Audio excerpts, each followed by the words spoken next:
Grand rising, grand arrival, grand return. Peace and blessings to the righteous and the repentant alike. I am Chief Sophia of the Americana Band of Indians, and this is our introduction to daylight astrology.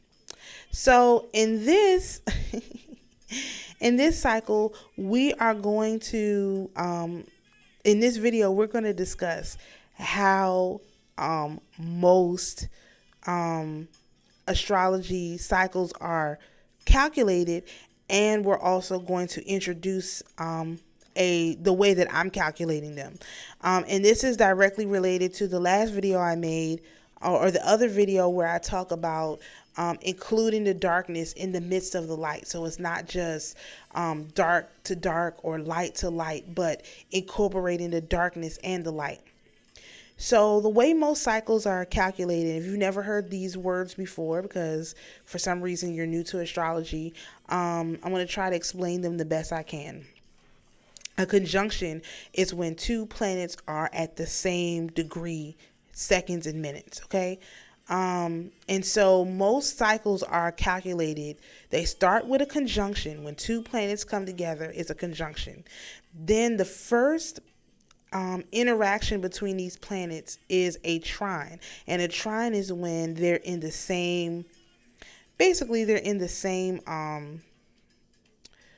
energy. So fire sign trines, you do have out of sign trines. It's, rarer, but we're talking about all fire signs would trine together, all earth signs, all water signs, all air signs.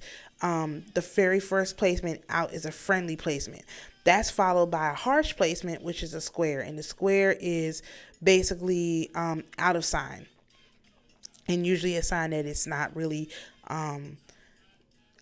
compatible with. And actually, I wouldn't even call it a square anymore. I normally call this like a cardinal point. So this is when, a planet is at one point and then it hits a cardinal point. Cardinal points are always check-in points. It's like, I'll get to that. Then we have an opposition, and that's when a planet is on one side and another planet is on the other side. So they're in opposing, like they're going to fight, most people say. And then they have another square. So now they're coming to another cardinal point. And then they have another trine, which is a positive energy with something that's in a sign, in the same energy point. And then they end the cycle with a conjunction. Now, the problem with this cycle, this is darkness to darkness. Okay, so they start their, and if you think about a conjunction is when two planets come together. So you don't start a relationship in marriage. Like, again, I don't know this seems obvious to me. You don't start a relationship with being married. That's not how relationships go. So I follow the light to light cycle. And this is where, to me, this follows the natural progression of a relationship. You start a relationship in the opposition, meaning you have your point and you're over there. I have my point and I'm over here. The next placement, and this is at the bottom, the next placement is a square. That's where you come to a cardinal point. These are my non-negotiables. Hey, I don't allow this around me. I don't allow that. That's your boundary, okay? Cardinal points are your boundaries. You just cannot allow some things to go, right? And then after that, it comes to a trine. What's a trine? Okay, now we in the flow of this thing. It's coming together. Okay, I think we can do this. What's in the middle? A conjunction. You only get technically you should only get married once, right? You should only get married to the same person once. Sometimes it happens more than once, and it's no disrespect to anybody, but typically conjunctions happen one time. Like, you get married once, and then what? You have more flowing trine energy where you're in the same energy. And then what comes up? Then you might have a rough patch, a cardinal point is hit. I've been dealing with you 81 years, living in my house, acting like this, blah, blah, blah. Okay, right?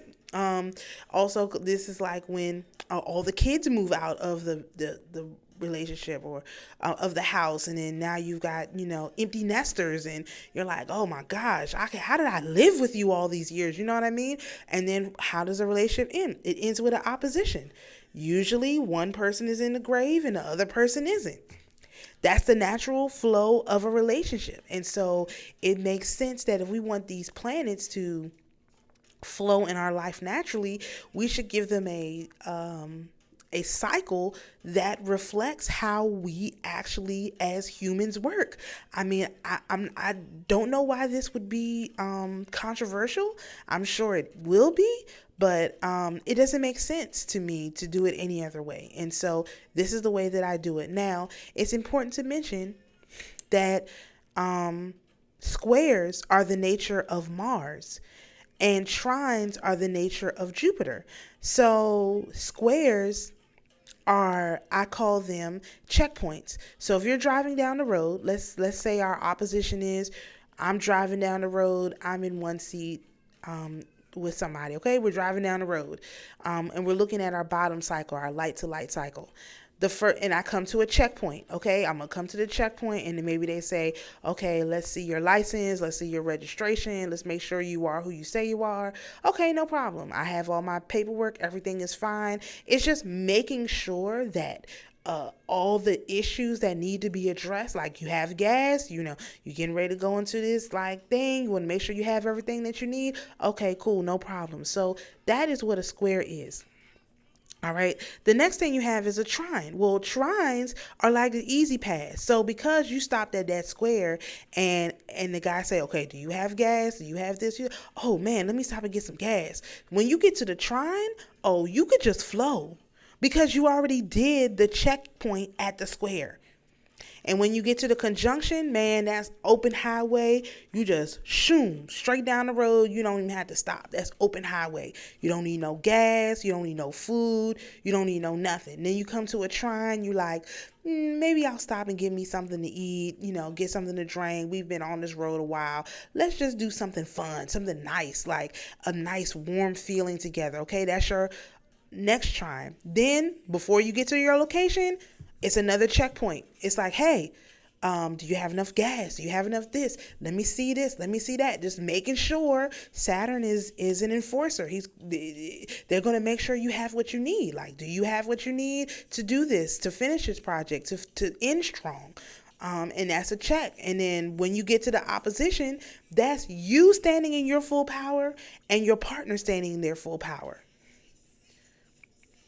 That's what an opposition is. The planets are not, this is why we start with full moon to full moon, because at a full moon, the sun is in its full power and the moon is in its full power. It's the moon's full power is reflecting the sun in its totality.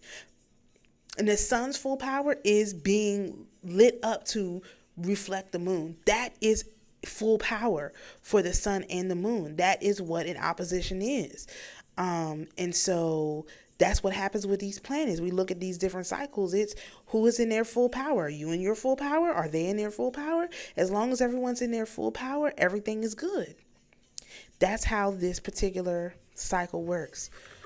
All right. So again, it's nothing wrong with the dark to dark cycle, and it has its usefulness. And I just feel like its usefulness is run out because and I know it's no longer accurate, because if you're counting on things going from conjunction to conjunction, if you're counting on things going from conjunction to conjunction, when you get to your first square, right, your opening square, it's going to be, your opening square is going to be like a checkpoint, but it's the way these dark magicians use it. They use it to actually check the energy, like to force the energy to do what it wants.